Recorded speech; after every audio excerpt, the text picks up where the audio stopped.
Howdy, hey everybody!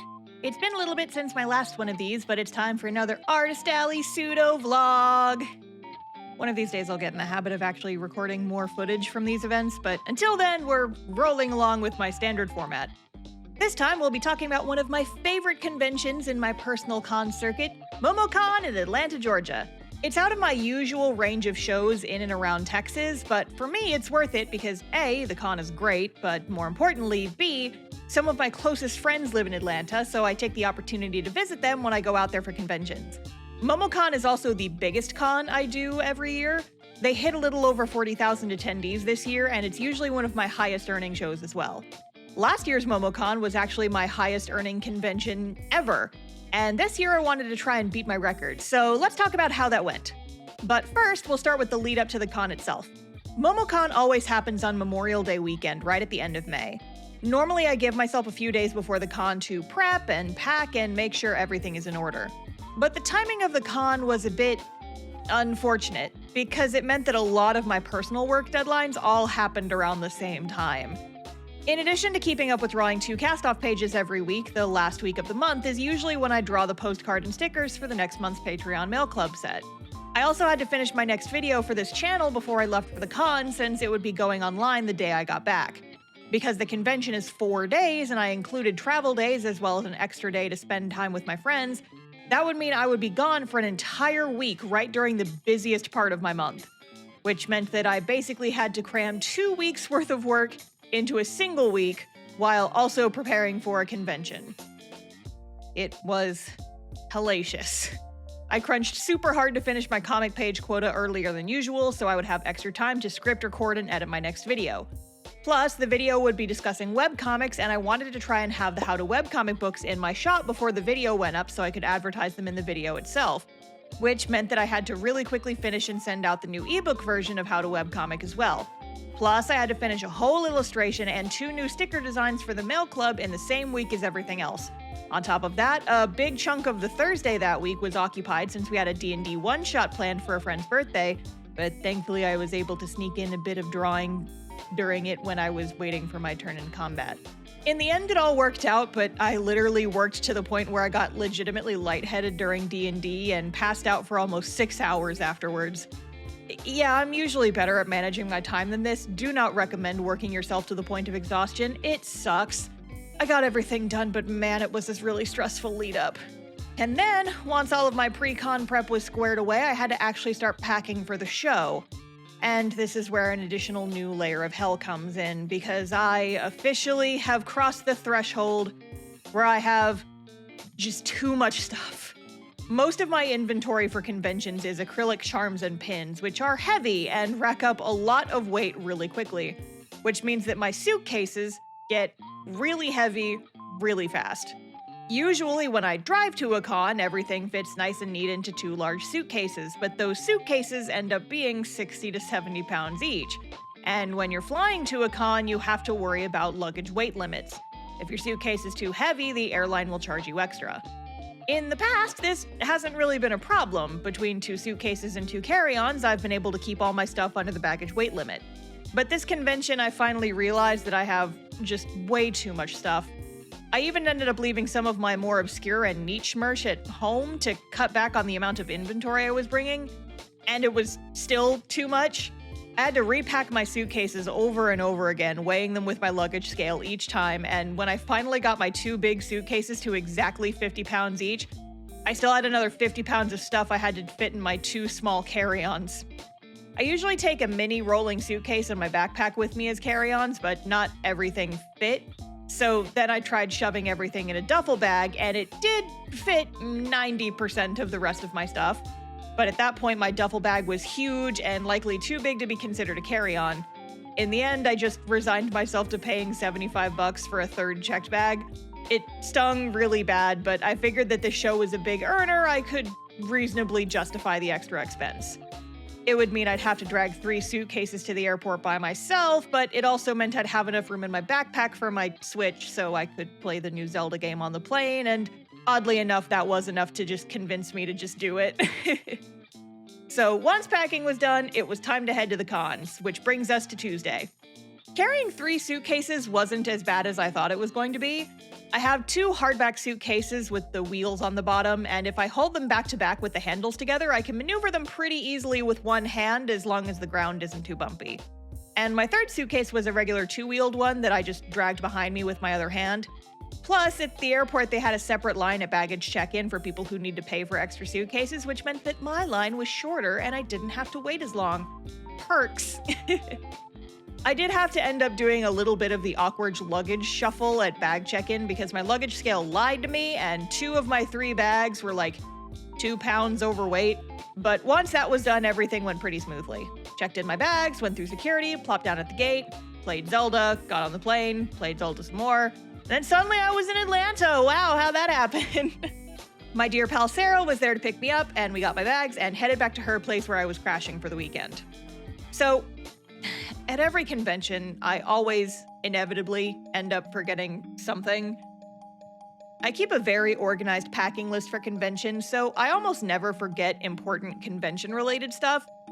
But last year, I forgot to bring pajama pants, which meant that I did end up sleeping in my jeans all weekend. And this year, I ended up forgetting my retainers that I wear to sleep. I tend to grind my teeth at night, so I have retainers that I wear to stop me from doing it. I figured that since it was only going to be for a few days, missing my retainers wouldn't be a huge issue. Until Wednesday morning, when I realized that without my retainers, I had clenched my jaw literally all night and woke up with a massive headache that persisted for the next several days. I had some headache medicine, but it only served to make the pain slightly more bearable rather than get rid of it entirely. It did thankfully subside after a few days, but it meant that the first part of my time in Atlanta with friends was haunted by a very achy jaw. Anyway, Wednesday is usually me and my friends' standard chill out and prep for the con day. Sarah had to work for part of the day, so I stole away into her manga library and read for a while. When she was done, it was time for our most important convention tradition, the Sweet Hut raid. Sweet Hut is a bakery in Atlanta that sells little pastries and breads of all varieties, and every time I do a con in Atlanta, we head over to the Sweet Hut the day before and stock the heck up! I usually end up buying like $40 to $50 worth of little breads and pastries, and then I munch on those at the convention for the entire weekend.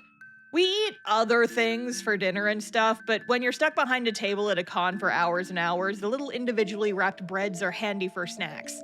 It's actually pretty funny too, because I was talking to some of the attendees at Momocon and found out that we're apparently not the only ones who do this. Like, living off Sweet Hut for an entire weekend is something a lot of people do, apparently. I thought that was cute and fun. Also, if you're ever in Atlanta, try to go to a Sweet Hut. We love Sweet Hut in this house. My favorite are the pork sung rolls, but there's lots of tasty treats to try. Sweet Hut, sponsor me, please. So after our Sweet Hut run, we headed back to Sarah's place so I could repack my bags to consolidate all of my stuff into just 2 suitcases and make sure I had everything set up for Thursday morning. And all that was going fine and good until I noticed something horrifying. My fanny pack wasn't in my suitcase. So, context. I take both cash and card transactions at conventions, and since I'm paranoid about my cash being stolen at events, I like to keep all my cash on my body at all times. So I have a fanny pack I like to wear around my waist to keep all my cash in, and I also like to keep little trinkets from other con goers in there, as well as pins and charms from trades with my Artist Alley neighbors. They're like my little good luck charms. Anyway, I always start the weekend with about $200 in small bills to make change shoved into it, and I knew, for a fact, that I had put my fanny pack into my suitcase before the con. But as I was repacking my bags, I came to the slow, horrifying realization that my fanny pack was not there, which meant that I had no way to take cash transactions for the weekend. And worse, that TSA may have stolen my fanny pack, with all my cute little pins and charms and trinkets and also $200 worth of small bills inside it. I tore apart all my suitcases, opened all the pockets, digging around and trying desperately to figure out where the hell I could have stashed it, and no dice. I was starting to panic, but thankfully Sarah came to the rescue, lending me a fanny pack she had and taking me to the bank literally minutes before they closed so I could withdraw some cash to use for change. I was still angry that my fanny pack was gone, but I was hopeful that maybe I had just left it at home somehow. I knew I had shoved it into the pocket of my suitcase, but I had also needed to repack my bags multiple times, so maybe it just got left out somewhere in the shuffle. I texted my cat sitter and asked her about it, and she said she hadn't seen it, but my family was planning to stop by my house later that weekend, so I asked them to look for it while they were there. There wasn't a whole lot else I could do at that point, so I just seethed to myself and prayed that my money bag and my cash were just hidden at my house somewhere and not pocketed by a TSA agent. Anyway, the next day, it was time for the con to officially start. Thursday was day 1 of Momocon, and I've made a few changes to my display since the last one, so let's discuss. Firstly, like I talked about in my last con vlog, the one I did for Holiday Matsuri, I wanted to add a print wall to my display so my table would be more visible and eye-catching from further away. So, in the time between that con and this one, I busted a few old prints out of retirement as well as added a few new ones, made a rig that would mount to my table, and voila! Look at my print wall! Yay! I definitely think it helped with my visibility too, because over the course of the weekend I had several instances of people pointing at one of the prints from across the hall and then making their way over to my booth to check out the rest of my stuff. I definitely want to add on more prints in the future and really fill out the space, but I was happy with what I had for this con. Secondly, this con was also the first stamp rally I ever participated in. Stamp rallies are something I've seen pop up at cons recently as a way to encourage traffic to their tables. Typically, each stamp rally has a theme, usually a specific fandom that all the participants will have merch for. And if you buy something from that table, you'll get a stamp. If you get all the stamps to fill out the card, you'll get some kind of prize for participating. And the theme for the stamp rally I participated in was the VTubers! Myself and 7 other artists each designed little stamps for the folks who came to our tables based on our favorite VTubers, as well as stickers that we put together into a little sticker sheet as a prize for participants. I'm actually a VTuber myself, so I considered just using my own avatar for it, but decided to go with one of my faves who is a little more well-known. So for the stamp I designed for the rally, as well as the sticker I did for the sticker sheet prize, I drew my guy Shinri from Hollow Stars EN. I like his voice and his chill vibes. He was going to be a guest and was doing a panel at the convention, and also he's nice to me on Twitter and I'm easy to win over. So anyway, the stamp rally ended up being a lot of fun and I'm really glad I got to participate. I got to talk to a ton of other VTuber fans about our faves over the course of the weekend, and it was actually a really great draw for the new Hollow Stars merch I had just finished in time for the con. I sold out of a few of the sticker and charms designs by the afternoon of day 2, which was wild. I also had a lot of really sweet interactions with other members of the Hollow Stars fandom. I got this holographic sticker from one person who came by the table and I immediately put it into my phone case, as well as these little stickers of the boys I got from an envelope gacha another fandom member was giving out to Tempest fans. I was just really feeling the love at this con, and even though I had an awful headache the entire day from the aforementioned retainer fiasco, I was still in a really good mood from all the nice conversations I got to have. Overall, I expected sales on Thursday to be pretty slow, and the amount of traffic was on the slower side for a con of its size, but I actually had a lot of folks buying stuff on Thursday, which was pretty surprising. I also had a lot more cash transactions than usual. Not sure what the reason for that was, just something interesting I noticed. Moving on to Friday. By Friday morning, my jaw-clenching headache had finally subsided, and I wasn't in pain for the entire day like I had been on Thursday. Friday was busier than Thursday, but the crowds were still a little thinner than I had been expecting. Not sure what that was about. I have some theories, I'll talk about it later. Despite the crowds, I was still making good sales and even started to run low on some stuff around the afternoon of Friday. I had a few items for sale from more obscure fandoms like The Somnium Files and my webcomic Cast-Off, and those were honestly some of the first things to disappear. By the end of the day Friday, I was down to just a single vector charm, just a few Somnium Files keychains. I was running very low on several Hollow Stars keychains, and had even run out of several Hollow Star stickers. Some of my print designs also started selling out, mostly my Critical Role ones, but also my weird little soup store print and even my Somnium Files print. My biggest issue I had with my prints at this con is that I apparently just underestimated the demand. I made prints just as a way to make my booth more visible and didn't actually think I'd sell that many, meaning I stocked 10 or less of pretty much every design, so I sold out really quickly. I also have smaller mini prints of all my big print designs, and after I sold out of the larger versions, I started selling the mini ones, but by the end of the weekend, I even sold out of a few of the mini prints. Lesson learned. People like prints. I was also selling an unexpected amount of cast-off stuff, which, I mean, those are my kids. Those are my babies from my webcomic, and people are buying merch of them? Ah! You guys are making me all emotional over here, god dang it. Now, the one negative about Friday is that because I was at a convention, I did unfortunately have to miss that month's episode of our D&D show, What's Left of Us. We always stream on the last Friday of the month, so I knew well in advance I'd be missing it and we were able to plan around it, but I was still really sad about missing a session. The internet at the con center was thankfully good enough that I was able to watch part of the episode live, but since it was so loud and I was still trying to make sales, I ended up missing big chunks of the episode to the point where I eventually just gave up and decided to watch the VOD that evening. So then that night when it was time for bed, I stayed awake and watched the session before bed, which led to some totally normal reactions. You know what? Here's just a dramatic reenactment of how that went. Do I know if Tim Tam or Emery have any magical weapons I can borrow? Unfortunately, there is no other magical weapons in the entire group except for... Yes, there are! Yes, there are! One of Emery's swords is magic! No! One of her swords is magic! No! So, if you're wondering, yes, I absolutely did give them hell for this on Discord later. Luckily, everything was fine and they didn't die in that combat, but I was very sad to have to miss a session. Yeah.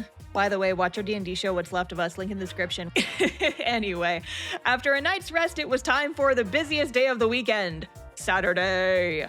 Saturday is almost always the busiest day of a convention, and Momocon was no exception. And making it even busier was the fact that, in addition to running my table, I also helped run 2 panels over the course of the day. The first one was at 10 a.m. right when the con opened. I left a friend to watch my booth and prayed that the crowds wouldn't be too busy so she wouldn't get overwhelmed, then ran off to go run a panel with my girl Sarah. If you don't know, Sarah and I do a podcast called Idol Days, where we watch and discuss a different idol anime each episode.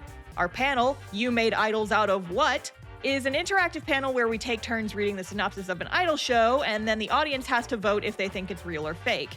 It's a fun way to talk about different idol series and also introduce new folks to our podcast. And by the way, anyone who's ever said I should start a podcast, way ahead of you. I have one. Go listen to it. Subscribe to Idol Days Pod on YouTube. Okay, anyway. After the panel, I zoomed back to my table to take over for the rest of the day. Saturday sales were fine, but a little slower than I had expected considering how busy it had been last year. Part of me wonders if it was because of my location or if there were just fewer people than the year before, but either way, I did well, but not quite as well as I would have hoped. Still a good day though. Got to talk to a lot of people, made a lot of sales, all that good stuff. And I got a text from my mom that afternoon saying that she was able to find my fanny pack, which means that the TSA didn't steal it after all. Yay! At the end of the day was the Witch Hat Atelier picnic, which I was planning to go to and even wore my Kifri cosplay for, but I unfortunately missed most of it because I was doing the artist alley. I showed up right at the end and was able to say hi and hang out for a few minutes before my group headed back home. But there was one more thing we still had to do at the con.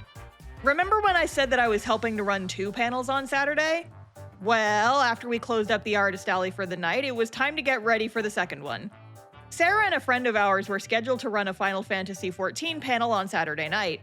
The panel was an introduction to Final Fantasy XIV, where one of them would be pretending to be a new player and the other would walk them through how to navigate some of the stuff in the game. But when they were practicing their PowerPoint slides a few nights before, I made the comment, hey, wouldn't it be funny if I also joined the panel since I don't know the game and I don't know anything about Final Fantasy XIV? And apparently they agreed that it was funny because they let me do it. The only issue was the time. Originally, their panel hadn't been put on the schedule at all, and they got off the waitlist and were added to the events lineup not long before the convention. The only problem was that they were scheduled to do their panel at 1 in the morning Saturday night. Or I guess technically Sunday, but whatever. I'm one of those early to bed, early to rise types and needed to make sure I got enough sleep so I could be awake and alert for the last day of the con. Sarah said over and over I didn't need to go to the panel if it was going to interfere with me getting enough sleep, but I thought it would be funny and I have major do it for the vine energy about this sort of thing. And it was fun. The turnout was pretty good considering how late it was. I played my role as the FF14 Sprout pretty well, I think. We got to chat with a lot of folks after the panel and everything was all good. Until it was time to leave, and freaking Atlanta had all 6 lanes of traffic blocked off on the highway we had to take to get back to Sarah's house. There wasn't even an accident. They just decided, LOL, y'all want to get home too freaking bad. We're stopping the traffic across the entire highway for 45 minutes just for funsies. Serves you right for staying out at an anime convention. Haha, freaking nerds. We didn't get back to Sarah's house until well after 3 a.m. and had to be awake early the next day because the artist alley opened at 10. I was able to get some sleep before the panel, so I wasn't as tired as I could have been, but still, Atlanta, why do you have to be like that? And then it was Sunday. Sunday morning rolled around and I was freaking tired. Between the shenanigans the night before and some scheduling skerfuffled leading most people to think the artist alley didn't open until 11, meant that the first part of the day was slow and miserable. I kept thinking to myself that I needed one of those batteries from the new Zelda game fused directly to my forehead to keep me awake. That or like an energy drink, but unfortunately I have really bad reactions to caffeine, so I only ever drink it in emergencies, and this didn't really qualify. I put on a smile as best I could, but I was extremely dead for the first half of Sunday. 4-day cons are a special kind of exhausting. The good news is that sales did start to pick up in the afternoon. A lot of folks who wanted sold out stuff came by the table to buy display copies of prints and keychains, so my display started to look a bit Swiss cheesy as the day went on. And before too long, it was time to pack up and head home. After the con, my friends and I went out for ramen and ice cream. It was super nice to get to hang out with them and shoot the breeze without the convention to worry about. And the weather that afternoon was super duper nice, so we got to sit outside for a while and chat about stuff. It was a really nice way to cap off the weekend. In the end, I didn't make as much in profits as I had the year before, but Momocon 2023 was still definitely worth going to, and I can't really complain. So before we start the wrap up, let's take a second to talk about some of my favorite interactions from this con. Firstly, my very first customers of the weekend who came by super early on Thursday.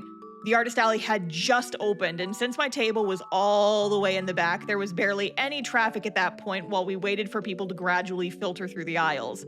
But one group came up to my table about 15 minutes after the hall opened, bought some merch from my webcomic, asked me to sign it, and said that they love Castoff and wanted to make sure I was the very first table they visited. Best way to start a con, oh my god. After they left, Sarah and I were gushing about how my very first customers for the weekends were folks who liked my original stuff and how they must have come straight to my table after the hall opened, and it was just a very good start to the weekend, really just made the whole day. But later on Thursday was actually another of my favorite interactions. I had a small group of pretty young con-goers approach my table and start casually looking through my stuff. I said hi and complimented their cosplays because I'd recognized who they were dressed as. And as I did so, one of them stopped, dead in their tracks, stared at me, and then pointed at me for several seconds, and I was so concerned that I had said something wrong, like I had called them the wrong character, or I had accidentally insulted their mother in Polish or something. And then after about 10 seconds of pointing at me, mouth agape, in shock, they finally blurted out, "I know you!" And in my head, I was thinking, well, golly, that's terrifying. Please elaborate. Turns out they watched my videos and recognized my voice, but it took them a few seconds to process where they recognized me from, and they didn't make the connection until they saw the cast-off ad I had sitting on my table. A little terrifying in the moment, but genuinely one of my favorite stories from the weekend. It was so cute, and I was laughing about it hours afterwards. I ended up having a ton of interactions and conversations over the course of the weekend with folks who came by my table and told me that they loved my webcomic, or they liked my YouTube videos, or that they watched my TikToks and all that stuff. And this con was the most attention I've ever gotten for my original stuff at a convention, and honestly, it made me kind of emotional, so thank you so much to everyone who came by and said hi. Y'all are the MVPs, I appreciate you greatly, and you were the best parts of the weekend. Also, this last one's a little niche, but since I've added some iSomnium Files merch to my table, I had a lot of fun conversations with other fans of the games. I actually saw a surprising amount of cosplayers, and it made me wish I hadn't left my Hitomi cosplay at home. I heard there was a meetup on Saturday, and I really wish I could have gone, but alas, I had to stay at my table and make bank. It did mean that almost everything I had in stock for the game sold out super quickly, which has definitely motivated me to want to make more in the future, so keep an eye out, Somnium Files fans. Alright, so before the video is over, let's get down to brass tacks and talk about this con from a logistics standpoint. At the start of the video, I talked about how I wanted to try and surpass what I made last year for this year's show. And while I got pretty close, that unfortunately didn't pan out. And it's gotten to a point where I started noticing a pattern. Compared to the shows I did in 2022, I haven't been performing as well in 2023, pretty consistently across the board, in fact. One theory I've had for a while is that I just haven't been making as much new merch to stay relevant in artist alleys, but what I think might be more relevant is that at the shows I did in 2021 and 2022, COVID restrictions had just started letting up and people were spending lots of money because they hadn't been able to go to a con in several years. But now that conventions are largely returning to normal, we're settling back into more usual spending patterns. That combined with the economy and spending on the whole seems to be a lot lower this year. The post-COVID con bubble has popped and now we're dropping down to more average profits. That's my theory anyway. And while it's disappointing, there is something slightly comforting about that idea. At the start of the year, I was worried that it was just me, that I hadn't made enough new merch and that my sales were suffering because of it, and I was just out of ideas and I couldn't stay relevant because I couldn't make as much new merch as everyone around me. But after listening to people talk at Momocon and the other shows I've been doing for the last 6 months, it seems like it's not just me going through it, which has honestly been a big help for my self-confidence, if not my con earnings. I'm also planning on retiring some of my inventory after this con. I've officially reached the point where I have just too much stuff, so I'm planning on slimming down my offerings a bit. Mostly stuff like my Bravely Default and Rune Factory merch, niche series that I love having at my table but don't sell well enough to justify the amount of weight they add to my luggage. But since I'd like to keep those series present at my table so that I can have conversations with members of that fandom, I'm probably going to be replacing my charms with print designs. Prints are really nice because you can fit an entire cast of characters onto a single print, rather than worrying about keeping inventory for a dozen of characters from an obscure fandom like I've had to do for series like Rune Factory. I print my prints at home too, so it's way easier to keep them in stock, and it's also a lot lighter in my suitcase. But that also means that a lot of my merch has been moved over to the clearance section of my shop, meaning that once they sell out, I'm not planning on bringing them back, so if you're interested, go get them. I'll have the link for my store down in the description. Now, overall, Momocon is a very good show. Like I said earlier, it's my favorite convention that I do every year. But I do have one beef: the layout. The convention center is huge, and the dealer's hall and artist alley is all the way down at the end. On screen right now is a video I shot going from the main entrance of the convention all the way down the multiple escalators, past the tabletop room, past the game room, past the main event stage, past the small press area, all the way to the artist alley. And my table was at the far end this year. I was walking pretty fast, and it still took me 10 whole minutes to get from the entrance to my table. And that is entirely too far for attendees to have to walk to get to the artist alley. If they're going to be using this part of the convention center in the future, my suggestion would be to change the order of the rooms. Have the artist alley and the dealer's hall be the first set of rooms closest to the entrance so people don't have to walk as far to get there. Then have the game rooms, the main event stage, and tabletop, and all the other stuff past it. Realistically, people are going to be doing a lot more walking inside the dealer's hall and artist alley, so you don't want to tire them out by making them walk a quarter mile just to get there. Like, literally, it is a quarter-mile walk, and the convention center is nonsensically huge. And people are going to be sitting down to watch the main events or play video games, so it should be fine for those to be a little bit further away. I understand that there may be logistics issues with the order of the rooms, but if those can be worked around for next year, it would be way better for the vendors at the con to have them be closer to the main entrance. This is something I did complain about last year, and the layout was the exact same this year, so we'll see if it gets fixed next time. Lastly, let's talk profits. As always, I don't mention this to brag, more for transparency, and so any artists who aim to do Artist Alley have a better metric of what I mean when I talk about good cons versus bad cons. So, how much did I make at Momocon? Note that I'm adjusting these numbers slightly to make them nice and round and easier to process. These aren't my exact numbers, but they're close enough.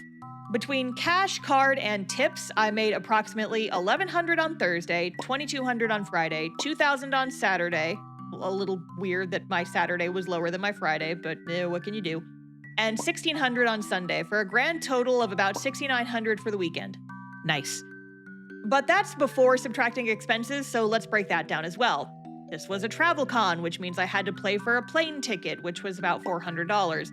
I also had to pay for my extra suitcase both ways, like I mentioned at the start, and that was $150 total, plus parking at the airport, which was about $70 for the week. Since I was staying with friends, I thankfully didn't have hotel fees, so I saved a lot of money that way. But I also had to pay my cat sitter, which was about $200 for the week, as well as food, which came out to about $150 for the weekend. All told, my expenses for this con were about $1,000. Expensive, but not bad for a long distance travel con. So, subtracting my expenses from my net income, the total amount is just a little under 6K for the full weekend. About 1,000 shy of what I made last year. So, again, not as well as I did in 2022, but still definitely worth attending, and I'll absolutely be applying for next year. With any luck, I'll be back for Momocon 2024. Keep your fingers crossed for me, everybody. As for the future, my next big convention is going to be Anime Fest in Dallas at the end of July, which is another 4-day con, but this time I'll be by myself, so that'll be interesting. If you'll be there, please swing by and say hi to me, assuming that I haven't died by the last day. I have a few more conventions coming up this year, so check out my full calendar on my website. The link for that is down in the description. And this is just a reminder that if you'd like to see me at your favorite convention, the best thing to do is ask that con to invite me as a guest. I'd love to do panels and talk about webcomics or Artist Alley or Idle Anime or D&D or just about anything really. And getting invited as a guest makes it a lot easier for me to travel to events I wouldn't normally attend. And that about does it for this video. I hope you guys enjoyed it, and I will be back with more con vlogs in the future. Like and subscribe and all that nonsense, and I will see you guys around the internet. Goodbye.